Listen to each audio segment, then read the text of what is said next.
Halo semuanya, kenalkan saya Ona Mareta dengan NIM 3 digit terakhir 108. Nah, di sini di video kemarin itu kita sudah membahas mengenai teorema 5.1 sampai 5.6. Nah, sekarang kita akan membahas contoh soal dan juga di sini ada latihan soalnya. Ini ada contoh soal yang pertama, yaitu misal diketahui persamaan grafik fungsi y sama dengan 2x plus 3. Nah, bentuk ini tuh bisa ditulis dalam bentuk rumus fungsi seperti ini. Nah, ini untuk penyelesaiannya. Jadi di langkah pertama yaitu kita misalkan ada sembarang titik, yaitu kita misalkan titik P dengan koordinat x, y yang terletak pada garis ini, yaitu y sama dengan 2x plus y sama dengan 2x plus 3. Nah, titik tadi yaitu titik P, x, y nanti akan dilakukan translasi sejauh 3, 2, yang mana nanti hasil translasinya akan menjadi titik baru, yaitu P aksen, X aksen, Y aksen. Nah, ini saya tulis menjadi seperti ini. Kita cari persamaan bayangan garis Y sama dengan 2x plus 3 oleh translasi 3, 2. Yang pertama yang bisa kita lakukan yaitu kita misalkan ada sembarang titik, yaitu Px, y yang terletak pada garis y sama dengan 2x plus 3. Nah, titik yang ini x, y ini akan digeser sejauh ini, lalu hasil pergeserannya nanti akan menjadi titik baru, yaitu X aksen, Y aksen. Nah, jika disajikan dalam bentuk aljabar, maka yang pertama bisa dituliskan seperti ini.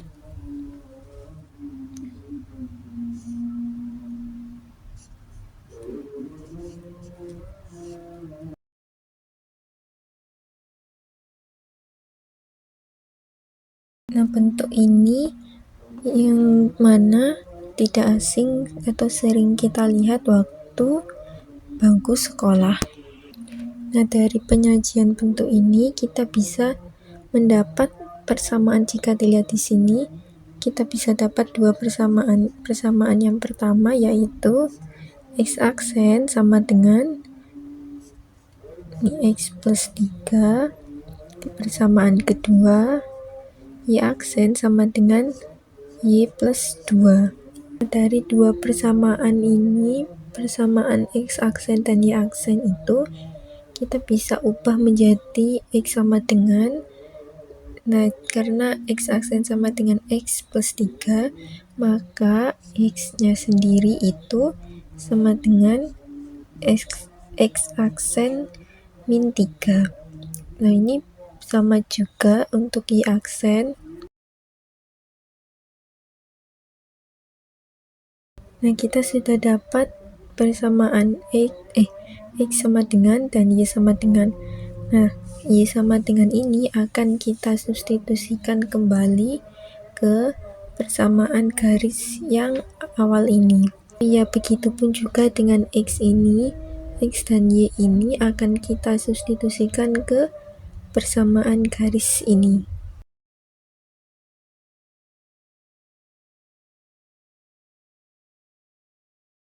Nah, ini jika kita sudah mensubstitusikan, selanjutnya kita lakukan penyederhanaan terhadap persamaan ini.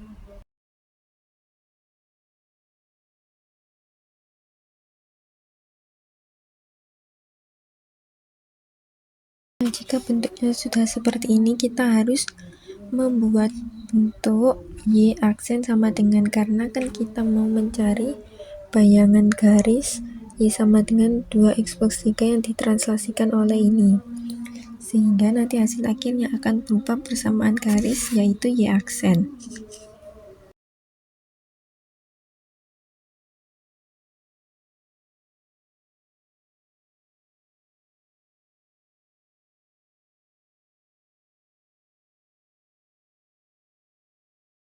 Nah, karena ini sudah membentuk Y sama dengan, maka Y sama dengan ini adalah persamaan bayangan garis Y sama dengan 2X plus 3.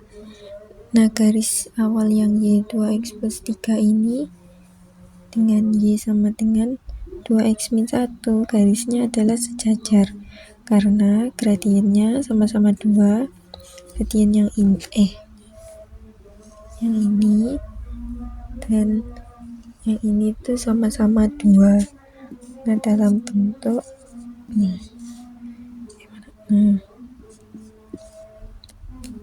Karena gradiennya sama-sama 2, maka kedua garis ini sejajar. Selanjutnya di contoh 5.2, yaitu diketahui persamaan parabola Y sama dengan X kuadrat dan suatu translasi 2 min 4. Tentukan persamaan parabola setelah ditranslasikan. Nah, soal ini saya ubah penulisannya seperti ini. Nah, di sini penyelesaian yang pertama itu kita misalkan juga ada koordinat titik P pada parabola yang dapat ditulis dalam bentuk umum P X, X kuadrat. Nah, kenapa bukan Px, Y? Sebenarnya sama ya, karena di sini kan tertulis nah ini Y-nya kan sama dengan X kuadrat, maka Y-nya ini tadi bisa kita ubah menjadi X kuadrat, maka ini sama saja dengan Px, Y, cuman disubstitusi sehingga menjadi P X, X kuadrat.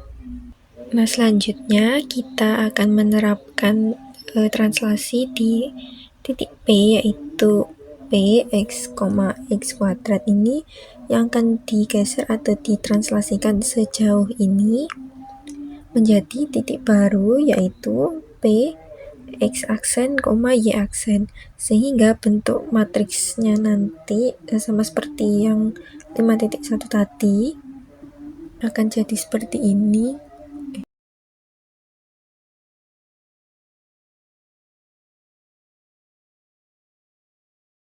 Ini translasinya.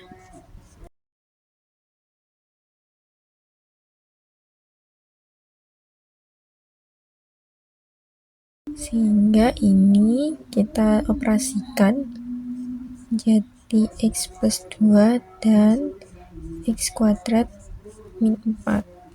Nah, kita sudah dapat bentuk matriks dari translasi parabola oleh translasi ini sejauh ini. Nah, selanjutnya kita identifikasi dari bentuk ini.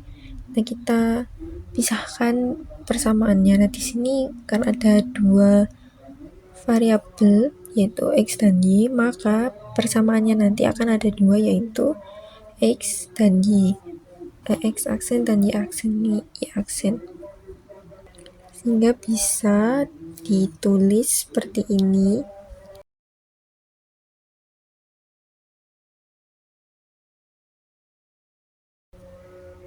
Selanjutnya kita akan mengeliminasi variabel X dikarenakan kita akan memunculkan persamaan baru yang bentuknya itu Y aksen dan X aksen, maka variabel X yang lama ini akan kita eliminasi. Nah, ini merupakan persamaan 1 dan yang ini persamaan 2. Di persamaan 1 ini kita dapatkan X-nya sama dengan X aksen min 2. Lalu kita substitusikan nilai X ini ke persamaan 2 ini, sehingga bisa ditulis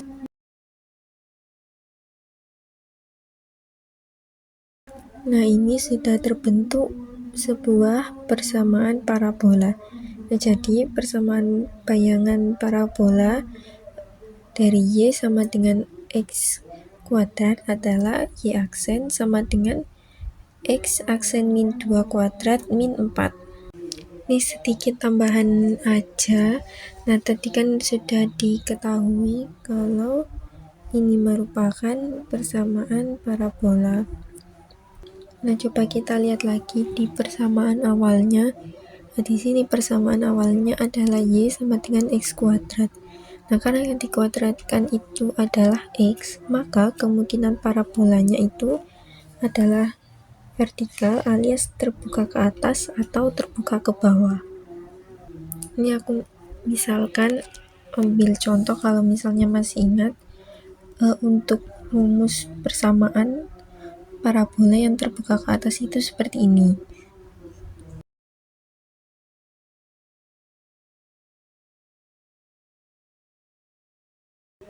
Dalam transformasi itu sebenarnya vektor geser ini yang 2,-4 itu sebenarnya merupakan sebuah perintah atau instruksi untuk memindahkan puncak parabola dari yang tadinya berpuncak di 0,0 ke titik baru. Nah, titik baru itulah yang kita sebut sebagai titik ini yang ada di persamaan parabola. Nah, misal nih pergeserannya adalah 2,-4, maka titik A-nya di sini adalah 2 dan B-nya adalah min 4. Nah, kita kan sudah menemukan titik A dan B-nya yaitu 2,-4. Kita coba untuk substitusikan ke persamaan umum parabola yang terbuka ke atas.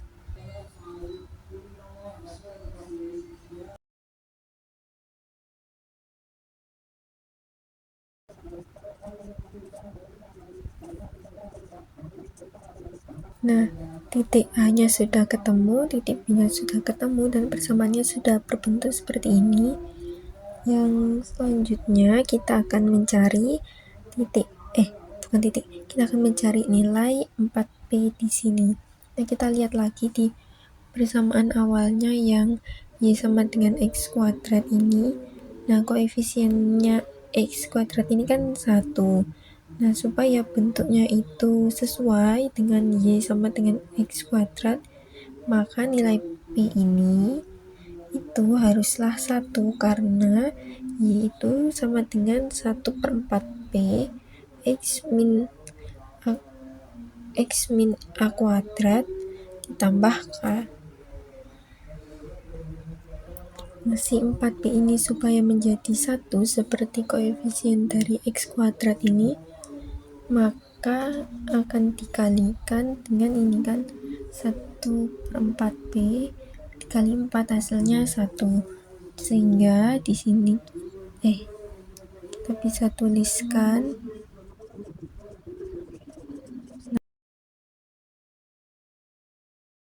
nah, kita akan mengubah bentuk ini menjadi Y sama dengan.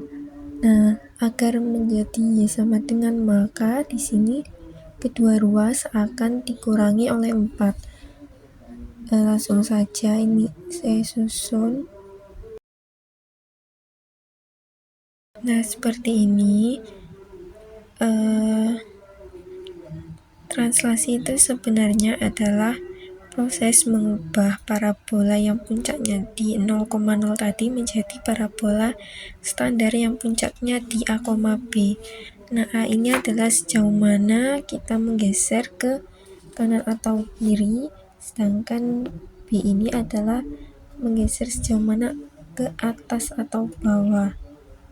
Nah, saat dilakukan translasi, nilai P yang di sini itu tidak berubah dikarenakan P itu menentukan lebar atau sempitnya ininya parabola. Nah, seperti ini.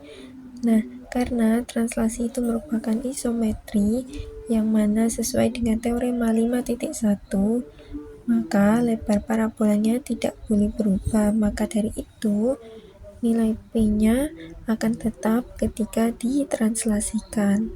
Yang selanjutnya kita akan coba untuk membahas latihan 5.1. Yang pertama dulu dari yang nomor 1, yaitu jika A sama dengan min 1,3, B min 5,1, dan C 2,4 adalah titik-titik yang diketahui, maka tentukan C aksen sama dengan translasi vektor AB C. Nah, ini akan saya tuliskan di sini. Nah, karena di sini adalah translasi vektor AB, maka titik awal vektornya adalah titik A dan titik akhir vektornya adalah titik B.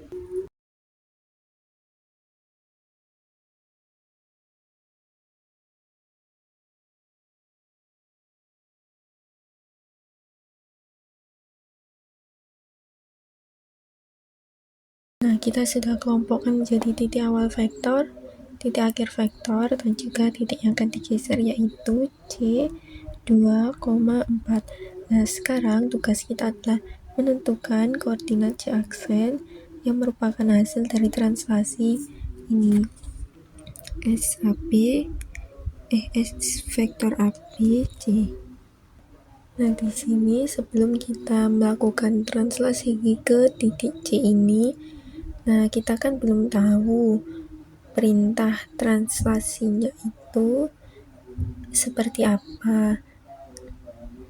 Nah, sebelum mencari perintah translasinya itu, kita mencari selisih koordinat titik akhir yaitu titik B dikurangi koordinat titik awal yaitu titik A. Nah, yang belum kita cari itu yang seperti ini loh. Translasinya ini kan belum tahu berapa, jadi kita akan cari translasinya ini. Ini terdiri dari dua variabel ya, yaitu X dan Y. Nah, kita cari dulu. Untuk yang X,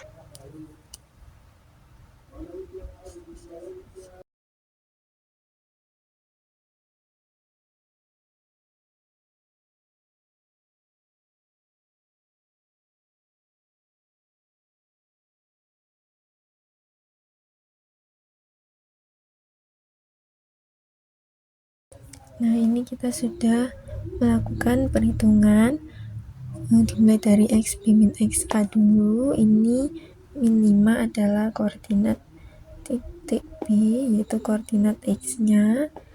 Yang ini juga sama, min 1 dari koordinat X di titik A. Nah, dari definisi vektor posisi sendiri, berarti vektor AB nanti merepresentasikan arah dan jarak perpindahan dari A ke B. Nah, kita sudah dapat instruksi translasinya, yaitu seperti ini. Langkah selanjutnya yaitu kita bisa menentukan koordinat bayangan dari titik yang akan digeser ini, yaitu C aksen. Pertama, kita cari dulu X aksen dan Y aksen.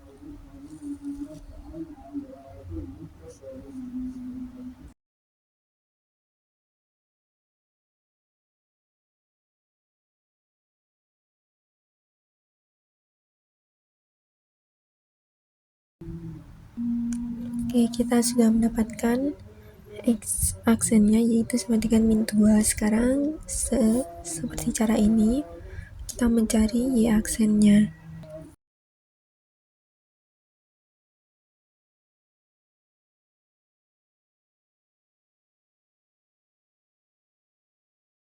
Nah, kalau misalnya bingung ini dari mana, itu sebenarnya XC adalah koordinat X dari titik C ini 2 plus komponen X vektor itu adalah yang ini, yaitu min 4.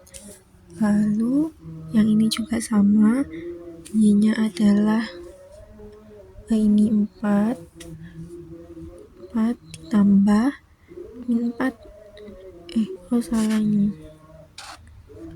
Nah, min 4 nya itu dari ini, jadi salah tulis di sini, sehingga hasil X aksennya sama dengan min 2 dan Y aksennya sama dengan 0. Translasi titik C tadi yang ini itu oleh vektor AB diperoleh dengan cara menjumlahkan koordinat asli titik C dengan komponen vektor AB tadi. Nah, sehingga bisa disimpulkan dari perhitungan ini tadi, kita mendapatkan koordinat titik baru untuk C, yaitu C aksen sama dengan ini min 2,0. Saya tulis di sini. Nah, sehingga bayangan dari titik C yang itu 2,4 oleh translasi vektor AB tadi adalah C aksen sama C aksen min 2,0. Selanjutnya di nomor 2 yaitu jika ada titik A 2,1 dan B 5,3 adalah titik-titik yang diketahui dan S atau translasi atas S adalah sebuah translasi dari pemetaan A terhadap B, maka tentukan translasi C sehingga C sama dengan 4,2. Seperti ini. Pertama kita tulis dulu titik awalnya yaitu 2,1, titik akhirnya yang B 3,-2, sedangkan kita akan menyasar titik C yaitu dengan koordinat X, Y. Sama seperti tadi yang nomor 1, kita harus cari dulu geseran dari titik A ke titik B, yaitu dengan cara mencari selisihnya seperti tadi. Nah, kita pisahkan komponen X dan Y, saya tuliskan dulu.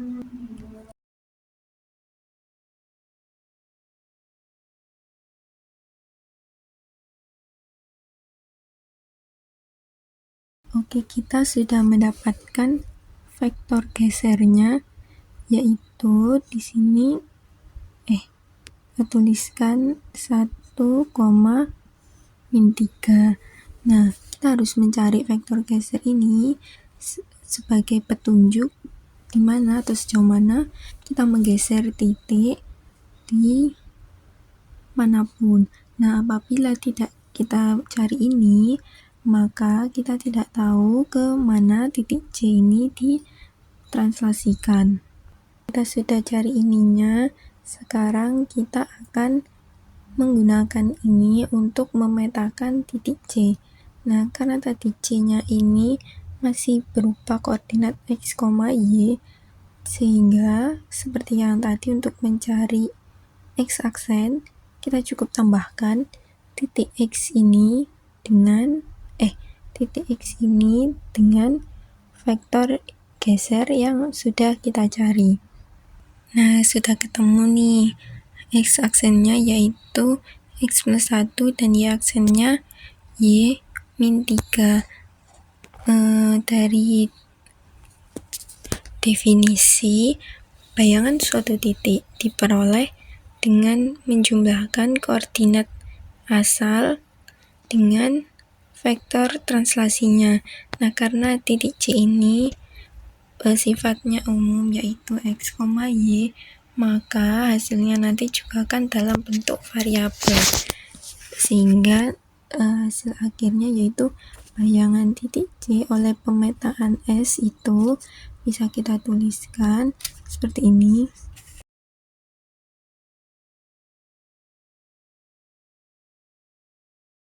Nah, begini ya hasilnya, dikarenakan ini masih berupa koordinat X, Y, maka hasilnya nanti bukan merupakan titik tetap seperti 2,3 dan lain-lain.